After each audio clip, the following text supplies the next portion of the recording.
plane. A plane left 40 minutes late due to bad weather, and in order to reach its destination, which is 1600 km away in time, it had to increase its speed by 400 km per hour from its usual speed. So find the usual speed of the plane. Hi everyone, welcome you all to this video and in today's class. आज के class में हम लोग करने वाले हैं एक बहुत ही इंपॉर्टेंट क्वेश्चन को, जो class 10th standard CBSE board का है। तो आइए इस वीडियो में हम लोग जानते हैं कि अगर यही प्रश्न आपके सामने दे दिया जाए आपके परीक्षा में, आपके एग्जाम पेपर में, तो आप कैसे कर पाओगे इसे।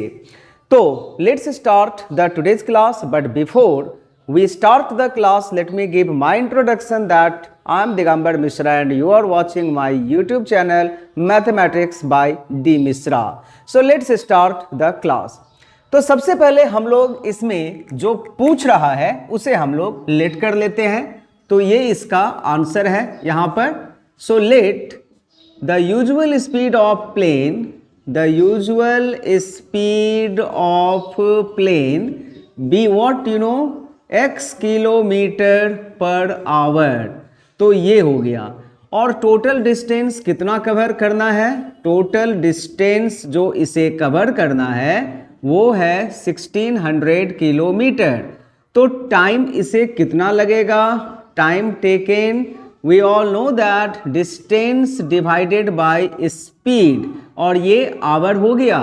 किंतु टाइम से पहुंचने के लिए 40 मिनट उसे लेट हो गया due to the bad weather, और उसको कवर करने के लिए उसे अपने स्पीड को 400 किलोमीटर पर आवर इंक्रीज करना पड़ा। इसका मतलब ये हुआ कि जो न्यू स्पीड है प्लेन का वो क्या हो गया?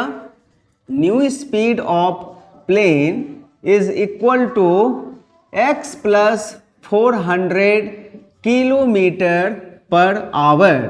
और अगर इसी स्पीड से वो 1600 किलोमीटर कवर करे तो उसे कितना टाइम लगेगा? डिस्टेंस तो वही रहेगा 1600, लेकिन स्पीड भी चेंज हो गया है x प्लस 400, और ये लगेगा आवर में। अब एक चीज यहां पे हमें जानना है कि ये जो टाइम लगा और ये जो टाइम लगा 40 मिनट का डिफरेंस है। अगर वो इस स्पीड से जाएगा तो ये टाइम लगेगा, लेकिन अगर इस स्पीड से जाएगा तो टाइम इतना ही लगेगा। यानी कि ये टाइम कम हुआ और ये टाइम ज़्यादा हुआ, बिकॉज इसमें स्पीड ज़्यादा है तो टाइम कम लगेगा। तो इन दोनों के बीच का डिफरेंस कितना है? 40 मिनट है। किंतु ये जो अपना टाइम आया है वो आवर में आया है। तो मिनट को आवर में कैसे हम लोग कन्वर्ट करते हैं? 60 से डिवाइड करके। दैट मीन्स 40 मिनट को अगर हम लोग आवर में कन्वर्ट करें तो वी ऑल नो, इसे एक बच्चा भी बता देगा कि 40 को 60 से डिवाइड करने से ये आवर बन जाएगा। तो अभी हम लोग लिखने वाले हैं इसमें, अकॉर्डिंग टू क्वेश्चन ये टाइम ज़्यादा है, ये टाइम कम है, ये याद रहे। तो 1600 upon x minus 1600 upon x plus 400 is equal to 40 minute का डिफरेंस था जिसे हम आवर में कन्वर्ट कर दिए हैं 60 से डिवाइड करके। इस इक्वेशन को अगर आप फॉर्म कर लेते हो तो समझ लेना कि आपका आधा से अधिक काम जो है वो कंप्लीट हो चुका है। अभी आगे हमें क्या करना है? बस इस इक्वेशन को सॉल्व कर देना है और x के वैल्यू को फाइंड कर लेना है, आंसर निकल आएगा। तो आइए हम लोग इसे सॉल्व करते हैं। इसके लिए हमें निकालना होगा डिनोमिनेटर का एलसीएम। तो इसका जो एलसीएम है वो यही रह जाएगा, और जब इसके एलसीएम में x से डिवाइड करेंगे तो ये बचेगा, और न्यूमरेटर से इसको मल्टीप्लाई करना पड़ेगा। एक एक चीज मैं बताऊंगा ताकि आप लोगों को कोई भी डाउट ना हो। और इसे अगर आप रिड्यूस करोगे तो दिस विल बी 2/3, 20 से आप काट दो दोनों को तो ये यही आने वाला है। अभी हम लोग इसे मल्टीप्लाई करेंगे, 1600 को x से करेंगे तो 1600x होगा, और इसको 4 से करेंगे तो 16 4 जा 64 होता है, और इस पर 1 2 3 4 0 हो जाएंगे, माइनस 1600x। और अगर हम लोग न्यूमरेटर को डिनोमिनेटर में करें तो x into x x square and x into 400 जो है वो 400x हुआ, दिस इक्वल टू 2/3। अभी इसके बाद 1600x और 1600x क्या होगा, यहां से कैंसिल हो जाएगा। तो जो हमारे पास नंबर है अभी ऊपर में वो है 64 के ऊपर 1 2 3 4 0 divided by X square plus 400x is equal to 2/3। मैं चाहूं तो यहां पर स्टेप को जंप कर सकता हूं, लेकिन मैं ऐसा काम करूंगा नहीं, क्योंकि जो मेरा मोटिव है वो है एक एक चीज को एक्सप्लेन करना, समझाना। अब हम लोग इसे करने वाले हैं मल्टीप्लाई क्रॉस।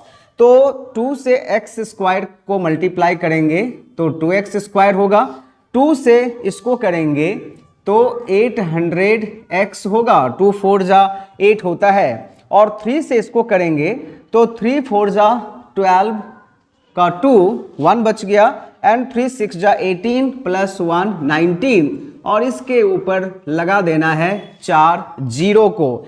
अभी एक चीज यहां पर 2 सभी में है, तो हम लोग 2 से सबको डिवाइड कर देते हैं ताकि जो नंबर्स है वो छोटा आ जाए।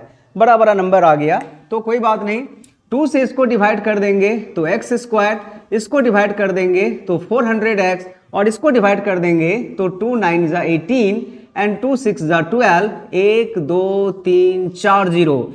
अभी हमें क्या करना होगा, इसे splitting the middle term factor method से इसे हमें फैक्टराइज करना है। इसको हमने इस तरफ ले आया, तो जो फैक्टराइजेशन होगा जिससे 400 आए वो फाइंड आउट करना है। आसान है, देख नंबर तो बड़ा है किंतु ये आसान है। वो नंबर आखिरकार होगा क्या, तो मैं आपको यहाँ पे लिख करके बता रहा हूं।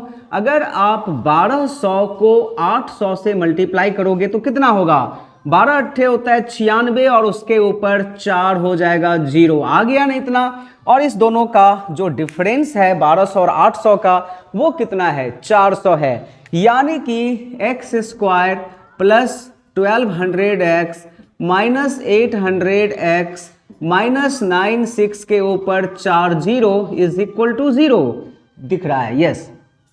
अभी इस दोनों में से x को कॉमन लेंगे तो this will be x plus 1200, और अगर हम लोग इसमें से 800 को कॉमन लेंगे तो this will also be x plus 1200 is equal to 0, और ये हो गया x plus 1200 and x minus 800 is equal to 0। अब इसके बाद कहानी बनेगी, और कहानी बनेगी आइदर एंड और की, यानी कि ये हो जाएगा either x plus 1200 is equal to 0, that means x is equal to minus 1200, और ये होगा NP। What does it mean NP, मतलब not possible, because we know that किसी भी चीज का स्पीड निगेटिव नहीं हो सकता है, तो इसे हमें कंसीडर नहीं करना है। और दूसरा जो कॉम्बिनेशन बन रहा है वो बन रहा है x माइनस 800 इक्वल टू 0, जो कि आपको देगा x इक्वल टू 800, और ये पॉजिटिव है। और इस तरह से जो x का एक्चुअल वैल्यू आया वो आया 800, and hence you can write here the usual speed in this way, the usual speed of plane is what, is 800 kilometre per our.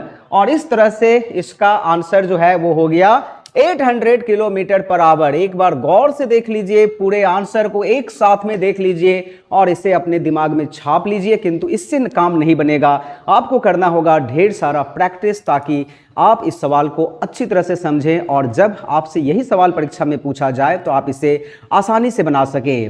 That's all for today's class. मिलते हैं एक और interesting सवाल के साथ अपने अगले वीडियो में, नेक्स्ट क्लास में। तब तक आप सभी खुश रहिए, स्वस्थ रहिए और प्रैक्टिस करते रहिए।